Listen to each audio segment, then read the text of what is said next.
श्री कृष्ण कहते हैं, हमें भागवत गीता क्यों पढ़नी चाहिए।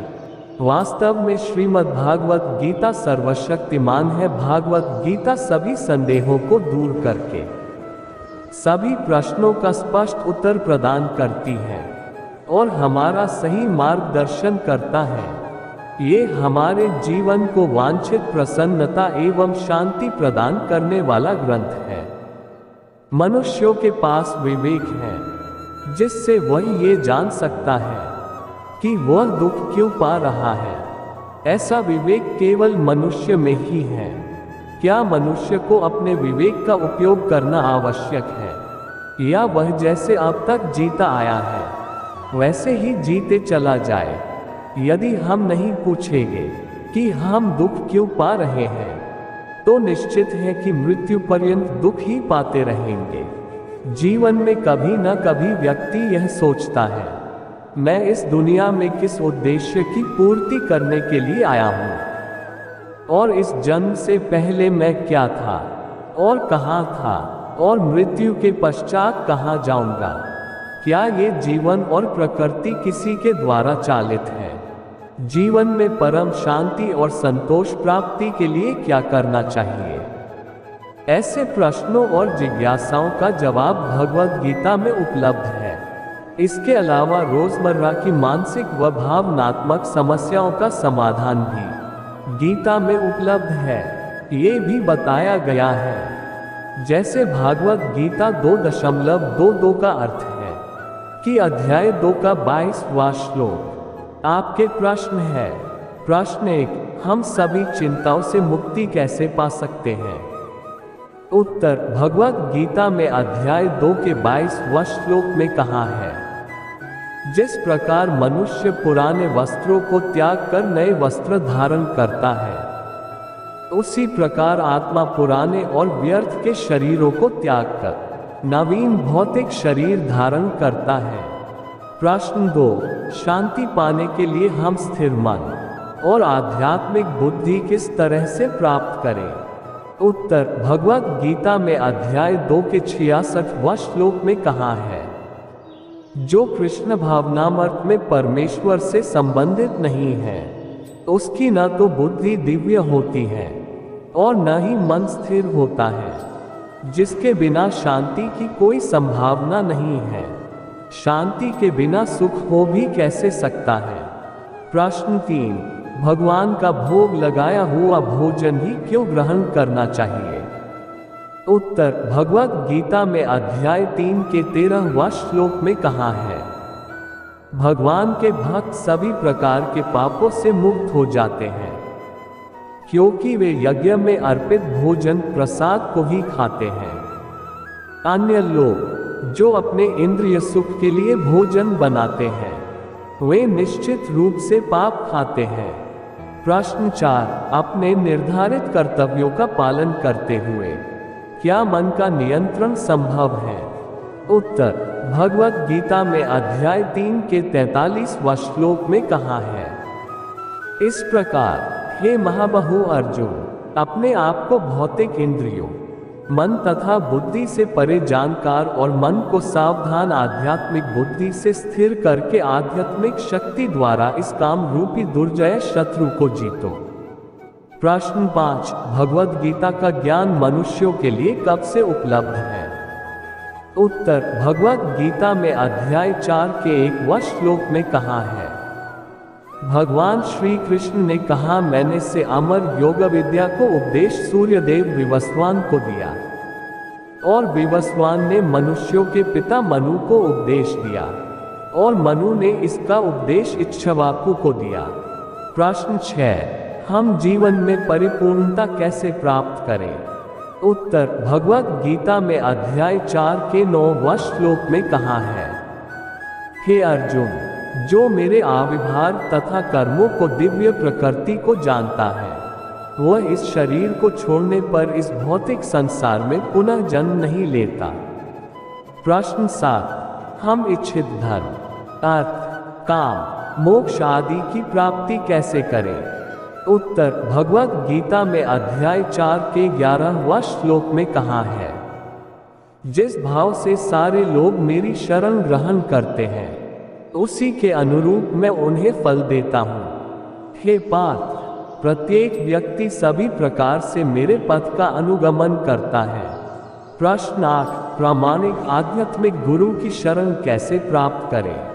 उत्तर, भगवत गीता में अध्याय 4 के 34वें श्लोक में कहा है, तुम गुरु के पास जाकर सत्य को जानने का प्रयास करो, उनसे विनीत होकर जिज्ञासा करो और उनकी सेवा करो। स्वरूप सिद्ध व्यक्ति तुम्हें ज्ञान प्रदान कर सकते हैं, क्योंकि उन्होंने सत्य का दर्शन किया है। प्रश्न 9, क्या कोई पापी भी दुख सागर को पार कर सकता है? उत्तर, भगवत गीता में अध्याय 4 के 36वें श्लोक में कहा है, यदि तुम्हें पापियों में भी सर्वाधिक पापी समझा जाए, तो भी तुम दिव्य ज्ञान रूपी नाव में सवार होकर दुख सागर को पार करने में समर्थ होंगे। प्रश्न 10, क्यों मनुष्य दुख और विपत्तियों में जकड़ा हुआ है? उत्तर, भगवत गीता में अध्याय 5 के 22वें श्लोक में कहा, बुद्धिमान मनुष्य दुख के कारणों में भाग नहीं लेता, जो कि भौतिक इंद्रियों के संसर्ग से उत्पन्न होते हैं। हे कुंती पुत्र, ऐसे भोगों का आदि अंत होता है, अतः चतुर व्यक्ति उनमें आनंद नहीं लेता। प्रश्न 11, शांति प्राप्त करने का सरलतम सूत्र क्या है? उत्तर, भगवत गीता में अध्याय 5 के 29वें श्लोक में कहा है, मुझे समस्त यज्ञों का परम भोक्ता, सस्मत लोकों तथा देवताओं का परमेश्वर एवं समस्त जीवों का उपकारी एवं हितैषी जानकार मेरे भावनामृत से पूर्ण पुरुष भौतिक दुखों से शांति लाभ करता है। प्रश्न 12, किस व्यक्ति के लिए मन उसका मित्र है और किसके लिए शत्रु? उत्तर, भगवत गीता में अध्याय 6 के 6वें श्लोक में कहा है, जिसने मन को जीत लिया है, उसके लिए मन सर्वश्रेष्ठ मित्र है, किंतु जो ऐसा नहीं कर पाया, उसके लिए मन सबसे बड़ा शत्रु है। प्रश्न 13, क्या मन के नियंत्रण द्वारा शांति संभव है? उत्तर, भगवत गीता में अध्याय 6 के 7वें श्लोक में कहा है, जिसने मन को जीत लिया है, उसने पहले ही परमात्मा को प्राप्त कर लिया है, क्योंकि उसने शांति प्राप्त कर ली है। ऐसे पुरुष के लिए सुख दुख, सर्दी गर्मी एवं मान अपमान एक से है। प्रश्न 14, क्या हम भगवान को देख सकते हैं? भक्त और भगवान के बीच प्रेम में संबंध कैसे स्थापित करें? उत्तर, भगवत गीता में अध्याय 6 के 30वें श्लोक में कहा है, जो मुझे सर्वत्र देखता है और सब कुछ मुझ में देखता है, उसके लिए न तो मैं कभी अदृश्य होता हूँ और न वह मेरे लिए कभी अदृश्य होता है। प्रश्न 15, हम अपने चंचल मन को कैसे वश में करें? उत्तर, भगवत गीता में अध्याय 6 के 35वें श्लोक में कहा है, भगवान श्री कृष्ण ने कहा, हे महाबाहु कुंती पुत्र, निसंदेह चंचल मन को वश में करना अत्यंत कठिन है, किंतु उपयुक्त अभ्यास द्वारा तथा विरक्ति द्वारा ऐसा संभव है। प्रश्न 16, भक्ति मार्ग से विचलित भक्तों का भाग्य क्या होता है? धनवान और सदाचारी परिवार में कौन जन्म लेता है? उत्तर, भगवत गीता में अध्याय 6 के 41वें श्लोक में कहा है, असफल योगी पवित्र आत्माओं के लोकों में अनेकानेक वर्षों तक भोग करने के बाद या तो सदाचारी पुरुषों के परिवार में या कि धनवानों के कुल में जन्म लेता है।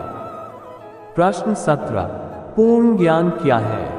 उत्तर, भगवत गीता में अध्याय 7 के 2वें श्लोक में कहा है, अब मैं तुमसे पूर्ण रूप से व्यवहारिक तथा दिव्य ज्ञान कहूंगा। इस जान लेने पर तुम्हें जानने के लिए और कुछ भी शेष नहीं रहेगा। प्रश्न 18, हम जन्म और मृत्यु के बंधन से कैसे मुक्ति पाएं? उत्तर, भगवत गीता में अध्याय 7 के 2वें श्लोक में कहा है, हे धनंजय, मुझसे श्रेष्ठ कोई सत्य नहीं है। जिस प्रकार मोती धागे में गुथे रहते हैं, उसी प्रकार सब कुछ मुझ पर ही आश्रित है। प्रश्न 19, माया से मुक्ति पाने का सर्वोत्तम सूत्र क्या है? उत्तर, भगवत गीता में अध्याय 7 के 14वें श्लोक में कहा है, प्रकृति के 3 गुणों वाली इस मेरी दैवीय शक्ति को पार कर पाना कठिन है, किंतु जो मेरे शरणागत हो जाते हैं वे सरलता से इसे पार कर जाते हैं। प्रश्न 20, परम पुरुषोत्तम भगवान श्री कृष्ण साकार है या निराकार? उत्तर, भगवत गीता में अध्याय 7 के 24वें श्लोक में कहा है, बुद्धिहीन मनुष्य मुझको ठीक से न जानने के कारण सोचते हैं कि मैं पहले निराकार था और अब मैंने इस स्वरूप को धारण किया है। वे अपने अज्ञान के कारण मेरी अविनाशी तथा सर्वोच्च प्रकृति को नहीं जान पाते। प्रश्न 21, क्या हम भूत, वर्तमान और भविष्य को जान सकते हैं? उत्तर, भगवत गीता में अध्याय 7 के 26वें श्लोक में कहा है, हे अर्जुन, श्री भगवान होने के नाते मैं जो कुछ भूतकाल में घटित हो चुका है और जो वर्तमान में घटित हो रहा है और जो आगे होने वाला है, वह सब कुछ जानता हूँ। मैं समस्त जीवों को भी जानता हूँ, किंतु मुझे कोई नहीं जानता। प्रश्न 22, कृष्ण भक्त विश्व भ्रमण क्यों करते हैं? उत्तर, भगवत गीता में अध्याय 7 के 28वें श्लोक में कहा है, जिन मनुष्यों ने पूर्व जन्मों में तथा इस जन्म में पुण्य कर्म किए हैं और जिनके पाप कर्मों का पूर्णतया उच्छेदन हो चुका है, वे मोह के द्वंद्वों से मुक्त हो जाते हैं और वे संकल्प पूर्वक मेरी सेवा में तत्पर रहते हैं। प्रश्न 23, हमारी बुढ़ापे और मृत्यु से मुक्ति कैसे संभव है? उत्तर, भगवत गीता में अध्याय 7 के 29वें श्लोक में कहा है, जो जरा तथा मृत्यु से मुक्ति पाने के लिए यत्नशील रहते हैं, वे बुद्धिमान व्यक्ति मेरी भक्ति की शरण ग्रहण करते हैं। वे वास्तव में ब्रह्म हैं, क्योंकि वे दिव्य कर्मों के विषय में पूरी तरह से जानते हैं। प्रश्न 24, क्या केवल भक्ति मार्ग का पालन करके सभी फलों को प्राप्त कर सकते हैं? उत्तर, भगवत गीता में अध्याय 8 के 28वें श्लोक में कहा है, जो व्यक्ति भक्ति मार्ग स्वीकार करता है वह वेदाध्ययन, तपस्या, दान, दार्शनिक तथा सकौम कर्म करने से प्राप्त होने वाले फलों से वंचित नहीं होता। वह मात्र भक्ति संपन्न करके इन समस्त फलों की प्राप्ति करता है और अंत में परम नित्य धाम को प्राप्त होता है। प्रश्न 25, पाप कितने प्रकार के होते हैं और हम पापों को किस प्रकार नष्ट कर सकते हैं? उत्तर, भगवत गीता में अध्याय 9 के 2वें श्लोक में कहा है, ये ज्ञान समस्त विधायों का राजा है, जो समस्त रहस्यों में सर्वाधिक गोपनीय है। ये परम शुद्ध है और चूंकि यह आत्मा की प्रत्यक्ष अनुभूति कराने वाला है, अतः ये धर्म का सिद्धांत है, यह अविनाशी है और अत्यंत सुखपूर्वक संपन्न किया जाता है। प्रश्न 26, वास्तविकता में हमारा परम लक्ष्य क्या होना चाहिए? उत्तर, भगवत गीता में अध्याय 9 के 18वें श्लोक में कहा है, मैं ही लक्ष्य, पालनकर्ता, स्वामी, साक्षी, धाम, शरण स्थली तथा अत्यंत प्रिय मित्र हूँ। मैं सृष्टि तथा प्रलय, सबका आधार, आश्रय तथा अविनाशी बीज भी हूँ। प्रश्न 27, क्या भौतिक शरीर त्यागने के पश्चात मनोवांछित लोक प्राप्त कर सकते हैं? उत्तर, भगवत गीता में अध्याय 9 के 25वें श्लोक में कहा, जो देवताओं को पूजते हैं वो देवताओं के बीच जन्म लेंगे और जो पितरों को पूजते हैं वे पितरों के पास जाते हैं। जो भूत प्रेतों की उपासना करते हैं वे उन्हीं के बीच जन्म लेंगे और जो मेरी पूजा करते हैं वो मेरे साथ निवास करते हैं। प्रश्न 28, क्या हमारे द्वारा अर्पित भोग को भगवान ग्रहण करते हैं? उत्तर, भगवत गीता में अध्याय 9 के 26वें श्लोक में कहा है, यदि कोई प्रेम तथा भक्ति के साथ मुझे पत्र, पुष्प, फल या जल प्रदान करता है तो मैं उसे स्वीकार करता हूँ। प्रश्न 29, वास्तव में हमारा परम मित्र और हितैषी कौन है? उत्तर, भगवत गीता में अध्याय 9 के 29वें श्लोक में कहा है, मैं न तो किसी से द्वेष करता हूँ और न ही किसी के साथ पक्षपात करता हूँ। मैं सबों के लिए समभाव हूँ, किंतु जो भी भक्तिपूर्वक मेरी सेवा करता है वह मेरा मित्र है और मुझ में स्थित रहता है और मैं भी उसका मित्र हूँ। प्रश्न 30, क्या भक्ति मार्ग में प्रयासरत भक्तों की पतन से रक्षा होती है? उत्तर, भगवत गीता में अध्याय 9 के 30वें श्लोक में कहा है, यदि कोई जघन्य से जघन्य कर्म करता है किंतु वह भक्ति में रत रहता है तो उसे साधु मानना चाहिए, क्योंकि वह अपने संकल्प में अडिग रहता है। उम्मीद है आपको इस वीडियो से आपके सभी सवालों के जवाब मिल गए होंगे। आपके और भी कुछ सवाल हैं, आप कमेंट बॉक्स में पूछ सकते हैं। राधे राधे, राधे कृष्णा।